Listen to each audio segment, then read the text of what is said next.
All right, everybody. Excuse me, clear my throat there, but a little bit early today. It's about a minute or so early. Just want to get this thing going, so give people a chance to log in or log on and click on the site and get some viewers going for the live broadcast here on Thursday, 2 o'clock Eastern, as we do every week. And thanks everybody for joining in. If you're watching this live or if you're going to come in later and watch, I really appreciate you taking your time, giving me an opportunity to do a little teaching on reading smoke and maybe have some positive impact on your life, your fire department, and therefore the citizens that you serve. Keep you safe, keep your crew safe, help you save lives and property. As always, if you have an idea or some question you want to ask or something, throw it up in the comments. I try, if you see me looking up like this, that's me trying to manage the comments and everything at the same time as we get going. I'm a one-man show on the video and the YouTube, as you might imagine. And we're coming up on 12 o'clock, so 12 o'clock, I would say 12 o'clock, so that's 12 o'clock Mountain Time. That's where I am in Pocatello, Idaho, in the middle there of the country. Another beautiful day here, sunshine. It's about 10 degrees. I woke up this morning, so nice brisk walk this morning. Hey, thanks again to everybody for tuning in. I also want to thank the Modesto Fire Department. This video is from them. Well, it's actually their fire department. The video itself, let's give a shout out to Manuel Gonzalez, who's the one who took the video, posted it, and something for us to gain an opportunity to learn from. Hey, all the new subscribers out there today, we got Mr. M. Dupuis, 1946. I wonder if that 1946, if that's your birthday. If so, yeah, really happy to have a senior member of the fire service here with us today. Speaks a lot to your professionalism. 1946 might be something else, but anyway, glad to have you, Mr. Dupree. Tony Fields, thanks for getting in here. Mark Brophy, Alexander Bruno, or maybe Alexander Bruno, Alex Captain. That's an interesting second name there, or last name there, Alex. I've never met a firefighter or fire service person who has his last name was Captain, so let's assume that's your rank. Jet 44 and Fitchburg Fire. Hey, Fitchburg, thanks for coming on board. If you guys can help spread the word, the more subscribers, there's no monetizing at the site, so it's all free for you guys to use. And I have some information in the show notes. If you're thinking about hosting a reading smoke class or a tactical decision-making class, those are my two most popular classes that I teach. We're setting the schedule for 2021, and as you might imagine, we've had some reschedules from 2020. So if you're thinking about having me come and teach live, the information for my website and stuff, you can email me. My website is Ignition Point Training. I'm trying to set your mind on fire a little bit, so that's what the Ignition Point's about. And you can get me there, phil@ignitionpointtraining.com. Anyway, if you're thinking about something for 2021, let's start having that conversation so I can get it booked out for you. All right, let's get going on this. We're going to do several things today. One is we're going to talk about just sort of cover some of the stuff that that I talked about in the SBSK. If you didn't find me through the SBSK Facebook page, then you can see here. This is something I do every Thursday. On Fridays, I post something on the SBSK Facebook page.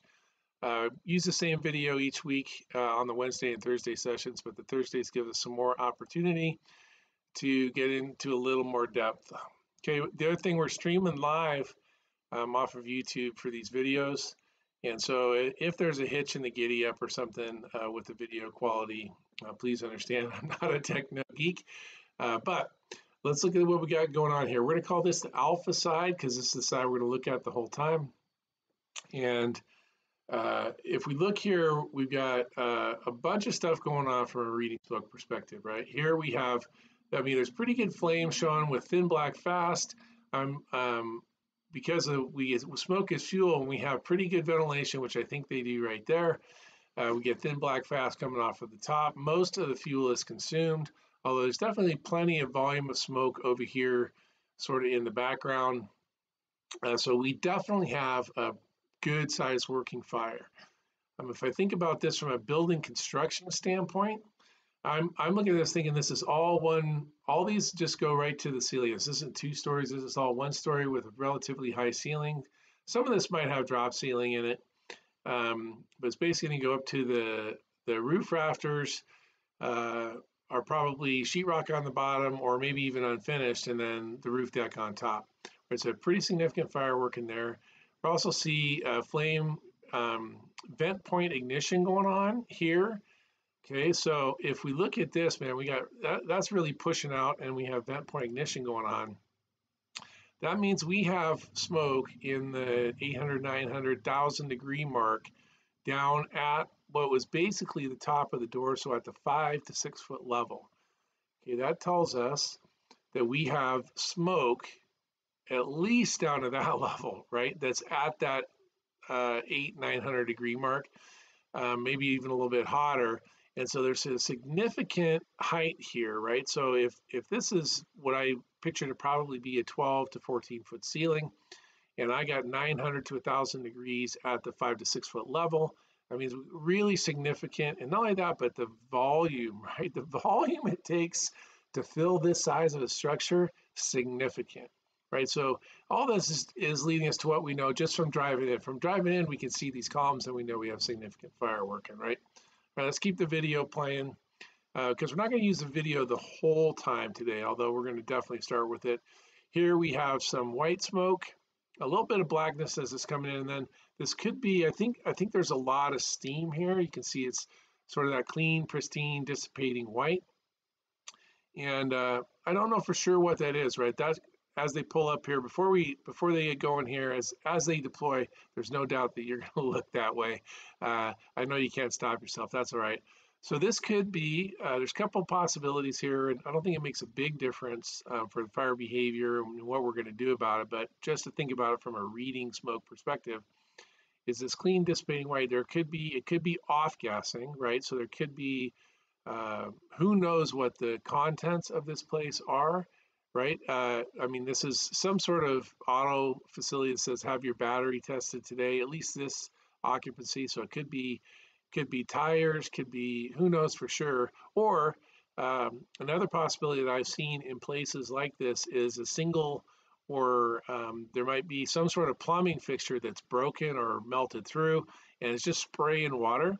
And spraying water, if that's occurring here, then you have, 50, 60, 70 gallons a minute. It's not going to do much to slow your fire down, but it is enough to add this steam. So really, there could be another possibility, but the two that I can think of right away is off-gassing of steam. You have contents that are heated beyond 212, but aren't maybe up to the 400 degree level where they're going to start off-gassing combustible vapors or aerosols. But they are getting rid of their water vapor because they're above 212, right? And then the last piece you have is this one down here.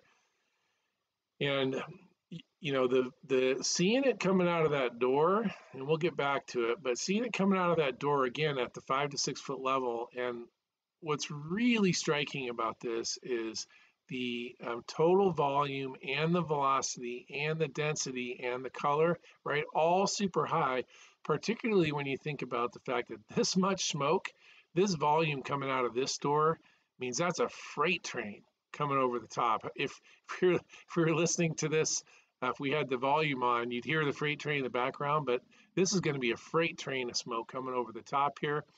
And because the wind's sort of blowing this way, I predict there's also a really freight train of an air track going in at the bottom of this door. Nice neutral plane and heavy smoke coming out. Okay, so as they start getting set up, and what I talked about in the SBSK video is this idea that if you set up and you decided that you were going to use, looks like they got 2.5 there, you were going to go into this commercial fire, you're going to go in through this door. What I want from a reading smoke perspective is to have an understanding of what you think is happening, what's likely to happen, and then be able to, as you're working your way through on your fire attack or whatever it is, what's your expectation of what's going to happen and then what actually happens, right? So if you got set up and you started entering in the store, you're going to have a freight train of high volume, turbulent, thick black smoke, right? Pretty hot. You know that over here, it's got flame. Now you got flame all the way to the floor. I mean, this is why we inventory these things repeatedly. It's because now look at that. You got orange at the floor level over here, and then smoke at the 4 to 5 foot level coming out all the way over on this other side, right? And so as we look at that, and we want to understand what's going on, let me get back to full screen here. Sorry about that. As we work, we're pushing the internet, and then we get the roof collapses here, right? And then we're going to zip back over. We're going to see virtually instantaneously, there's no smoke over here anymore. Virtually, I mean, look at it, it's just gone, right?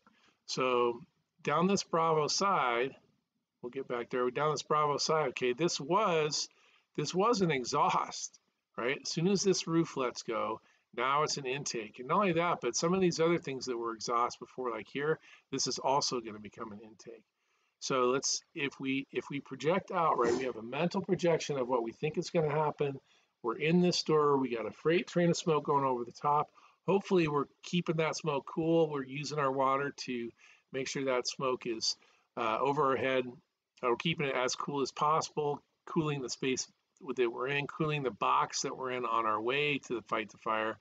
I don't think they're in there now. I'm just saying project out, right? Look in your mind's eye, project yourself going in with that freight train smoke coming over, and all of a sudden, boom, it switches, and now you got nothing but fresh air coming from behind you. Your visibility is going to go through the roof, right? You have your, from a reading smoke perspective, you're going to have nothing but residual, and it's probably going to be sucking back towards the fire. And the only point I wanted to make on this is that when that happens on any fire ground, right? When that happens on any fire ground, when we go from here, right? Go into this zone here. We go from here where we're pushing and pushing and pushing. And then we're going to have a major change over here. Now, I've had people give me the input, well, if I was there, I would know this roof collapse. I don't know that you would if you were inside that hallway or inside that room or inside that space. You might hear it, you might not hear it. I think that if you have an expectancy that you're for sure going to hear it, you might be disappointed, okay? But you do notice the change in conditions, right? This is going to be a very significant change in conditions that you may have expected, you may not have expected, but it's one of those times when you're going to want to say, hey, what just happened? And that's why I posted on the SBSK, right? What happened? Now, what I would anticipate, right, if I look in my mind's eye and say, okay, I'm in there, I'm fighting fire, and there's a big change like this, at a minimum, I'm hoping to hear some chatter on the radio about what just changed, right? I might be able to passively listen and understand what's going on. Or if that doesn't occur, I might have to reach out and say, hey, I think this is something the boss would want to know anyway, right? You've got a significant change in conditions in your area. I think that's a time that you might want to reach out to the boss and say, hey, this is what we got going on. And does it make sense, right? Why would this happen? If you were in there, why would this happen? Did you expect it to happen? If so, like if you thought, hey, that's definitely going to lift by the time the truck gets here, they open the roof, the amount of time, like we're in this, they're on scene 2 minutes, 3 minutes. If you were on the fire attack and you were in there 2 minutes on a roof this size, do you think the truck companies in your organization could get that kind of ventilation to relieve this pressure, right? This smoke and this pressure in 2 or 3 minutes, right? So we want to understand what those expectations are and have a mental model of what we think should happen. And then just as we're going along, comparing it, is my mental model in line with what's actually occurring on the fire ground? If it is, that's great, right? You're listening to the radio, you're expecting other teams to do things. As those things, if everything's coming into alignment towards a great outcome, perfect, right? But we do want to take note when there's a major change and or even minor changes, if we can't in our mind's eye, in our mental model, understand why that's occurring. All right, so we're going to take this a little farther today, um, uh, from this volume, velocity, density, color, high volume, turbulent, thick, black smoke, right? And it gets gray up here as it gets some condensation, but look, there's a lot more black coming out of here and nothing but fire all the way to the deck over here. All right, so that's the use of this video. We're going to take this a little bit further today. Let me pop myself up a little bigger. I'm going to do this from a training perspective. We're going to relate this to two situations that I've got here that I want to lay out for you, and I want you to picture yourself, right? So when I say picture yourself, what I really want you to do is take the information I'm giving you about a fire that you're going to go to, and I want you to put yourself in the position and just visualize what you think it would be like in these situations and what you would expect, right? So what we're trying to do here is tap into mental models you have about basic fire operations, bring out for you what you think your expectancies are, and then compare those to what might actually happen, right? And the more you do this, the more you're able to build your mental models, challenge what they are, compare, refine, repair them, the better you're going to be on the fire ground, right? And that's what reading smoke is about. It's about getting better on the fire ground. So the first place you're going to picture yourself is arriving. You're going to be at a 2-story wood frame single family residence. There's going to be a fire on floor 1 in the Charlie Delta corner, right? I'm going to say it's a kitchen fire in the back of the house, essentially. You're going to be on search. And so when you're at the front door, you're helping forcible entry. You got an engine crew there that's stretching a line. You're all masked up. The group of you, right, you can see that the hose line is charged. They've done their AVP, they've checked their pattern, they're ready to go. So when you go through the front door, you open the front door, you read the smoke, right? You do your 4Ls, and then you can see that there's a stairway that goes to the second floor right off the front door. So as you're entering to do search, you're going to go to floor 2, and you know that the engine company is ready to go to floor 1 and fight fire. So as you arrive up on floor 2, you should have some expectancies. My guess is, right, what the action I would take is I'd want to search directly above the fire first. That's the highest jeopardy, right? And as I go into those spaces, let's say there's 2 bedrooms that are in that area of the house, I'm going to expect smoke in there, right? And I'm going to expect it to be a little bit warm, but I also have an expectation during my time up there. Okay, so picture yourself up there, and during your time up there, if the engine company is ready the same time as you are, what should happen to the smoke and heat conditions on floor 2 while you're searching? Okay, answer that for yourself. Think about what should happen, right? Everybody's ready at the front door. Everybody's ready to go. We're off to the races. Team coordinated attack. We're searching on floor 2. They're stretching a line on floor 1. What should happen? Okay, so my expectation is that as I'm searching, conditions on floor 2 should improve, right? My expectation is that the distance from the front door to the kitchen for the engine company to start fire attack, to flow, to either hit and move, or to open the line and make a push, whatever it is, I expect the engine company is going to have relatively easy process to get from the front door to the kitchen and be able to put the kitchen fire out. So my expectation on floor 2 is the conditions should, for a very short period of time, they might get worse, but as I'm up there, they should get better. And so where that expectation could fall apart is if conditions get worse and worse and worse on floor 2, I should be thinking to myself, what's going on with the engine? Right? What's going on with the engine right now? And really, there's sort of 2 possibilities we should consider. One is that the engine is, for whatever reason, the engine is struggling to get to the kitchen fire. Who knows? Their nozzle broke, their line burst, there's some sort of gate or door or some other way they're being impeded in their progress to fighting fire. So that tells me, if that's the case, that means the kitchen fire is raging out of control with excellent ventilation since we've opened the front door, right? And I'm in a pretty precarious spot if I'm on the floor above, right? So that's one option.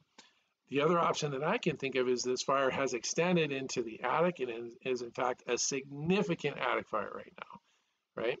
And I can't know that from inside the building necessarily. Certainly if I was on the outside looking at the volume, velocity, density, color, I'd see if there was this attic fire, I'd see a significant increase, particularly in the velocity, density, and color of stuff coming out of the attic, right, out of the eaves, maybe out of some vent points on the roof, and I'd see that attic fire.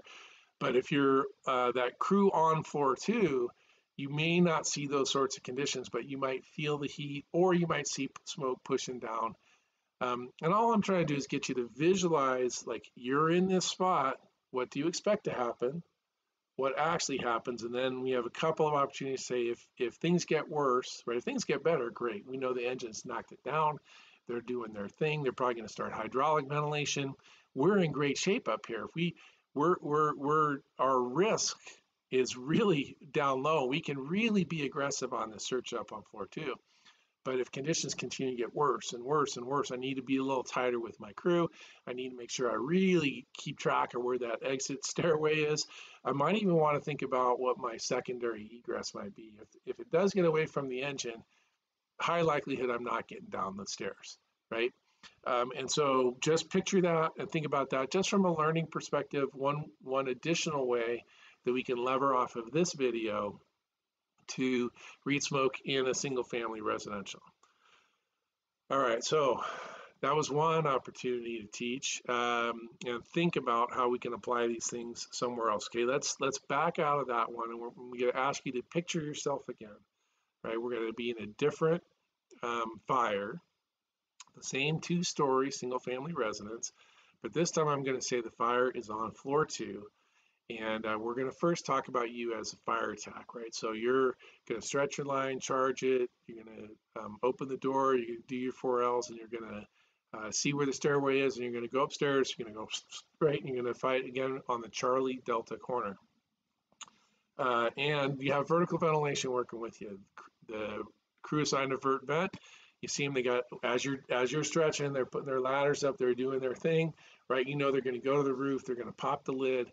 Okay, so as you're arriving on floor 2, you should have some expectations, right? One of the things, like from a reading smoke perspective, as I get to the top of the stairs, can I see an air track going in? As the smoke's coming out, can I see down the hallway, knowing which door is the door to the fire compartment open? In which case I'd expect a lot of smoke. If it's closed, I expect just a moderate amount of smoke up on floor 2. Right, so what are your expectations? And then as you arrive up there and you start to hear the saws work on the roof, you're going to have some expectations about when they pop the lid, the conditions should improve, right? At least temporarily. We know that if we add ventilation, fire behavior is going to go up, but if we're in a position with our line to flow water and attack the fire, we're going to win, right? We're going to get a temporary lift. We're going to go push hard. And when we hit the fire room, we're going to have really nice ventilation. We're going to be able to get in there quickly, hit hard, move to the window, start hydraulic ventilation, and then we could search from there. But your expectation should be, right, that conditions are going to improve. Now, if you start fighting fire and you don't hear the chainsaws on the roof, then you don't have that expectation. Now, what happened with them, we can figure that out later, but you don't hear it, it's not going to happen. Adjust your expectation accordingly, right? It's going to be all you and your water application that's going to make the difference. If you hear them, they're up there, they're venting, and you're applying water, and the situation should improve really quick in that environment, right? Really quick. So if you are applying water, you got good ventilation, but the heat isn't going down, the smoke level isn't going down. In fact, the heat's going up or the smoke level is going up. Then you got to start thinking about, okay, what am I missing? Are there knee walls, right? Are they vented in the wrong spot? There is there another room where it was actually the main fire? We when we arrived, we saw the secondary fire, not the primary fire, right? These are the sorts of things you got to be able to understand what your expectations are, and when they are not in alignment with what's happening, then you can use your volume, velocity, density, color, your expectations, and then say, okay, what is happening here? And even if you have to, withdraw a little bit to hey, let's figure out what's going on, and then get back on the attack. Or if we go back to the, so we've got two examples there where you can use your mental models, and you can say, what's going on? What's my expectation? And then what's happening, right? If we're in a situation like this where somebody calls and says, hey, we've just had a major roof collapse, there may be a change in strategy coming. Who knows for sure? And I don't generally talk about the tactics for the video. And today I want to just show some of the ways that you can lever an opportunity from a video like this, which is a commercial building, huge fire in a commercial building. But can we use that to lever some discussion about a single family environment or an apartment environment or some other type of environment? We can say, hey, a major change in the conditions, the volume, velocity, density, color of the area where we are, right? The smoke and heat conditions. Is it in line with my expectation? Yes or no? And is it in fact what I expected to happen, right? And if it's not, how do I adjust my expectation or develop my understanding accordingly? Hey, everybody, thanks so much for joining me today. Really appreciate it. This will obviously be online. Again, if you're interested in having me come out and do Reading Smoke in person 2021, feel free to hit me up. If you're just enjoying these videos, please just spread the word. I'd love to get as many people as possible watching each one of these every week. Then I know that the message is going out to the Reading Smoke Nation, and the Reading Smoke Nation is learning every day and hopefully spreading the message of the art of reading smoke. And with that, for Reading Smoke at SBSK and Reading Smoke with Phil Jost, this is Phil Jost.